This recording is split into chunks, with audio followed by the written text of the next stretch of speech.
ऐकत.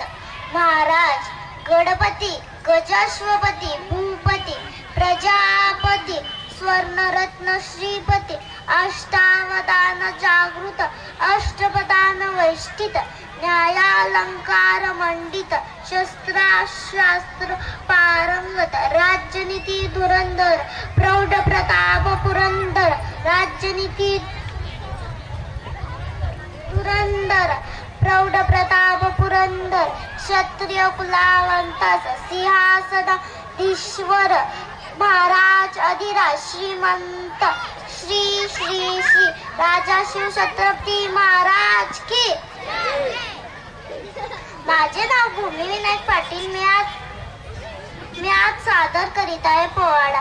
महाराजांची शिवाजी महाराजांची कीर्ती बेफाम होती. महाराजांची कीर्ती बेफाम भला भल्यांना फुटला घाम. याला कोण घालिलं सन दरबारी पुस्ती बेगम बडी बेगम म्हणजे आली आदिलशांची आई बर का. नजरेत तिच्या अंगार दरबार झाला गपगार. कुणी घेईना पुढाकार साऱ्यांनीच मान दिया. इतक्यात अचानक एक सरदार उठला. बोलला हम लाएंगे शिवाजी को. त्यानं विडा उचलला. नाव त्याचं अफजल खान. नाव त्याचं अफजल खान. चिता जागता जणू शेतात. खान बोलला छाती ठोकून शिवबाला टाकतो चिरडून. कौतिक झाले दरबारात. खान निघाला मोठा गुण. त्याचं घोड दळ पाय दळ फौज फाटाले पकळ. अंगीला हातीचं बळ पाहणारा कापे चळचळ. त्याला वाटेत भेटतील त्याला कापीत चिडीत कापीत खानाची सेना निघाली. गावं लुटली देवळ उद्ध्वस्त केली. बहिणींची आपलू उडली. कोण रोखणार आहे वाद. आता शुभाचं काही खरं नाही. इकडे निजाम तिकडे मोगल पलीकडे इंग्रज. जो तेच बोलू लागला राज्याची सेना मुठभर. खानाला कसा थोपणार काय लढवावं होणार. चिंतेत पंत सरदार पण आशय माझी जाऊ काय म्हणाला. शुभा तुम्ही आमच्या सुपुत नाही तर अवघा मराठी जनांचा स्वाभिमान. अशा वाघिणीचा तो छावा आणि मला कसा ठेचावा. डोक्यात घणी मिकावा भेटीचा धाडला सांगावा. खानाच्या भेटीसाठी महाराजांनी एक शाम्यान उभारला. भेटीसाठी छान उभारीला नक्षीदार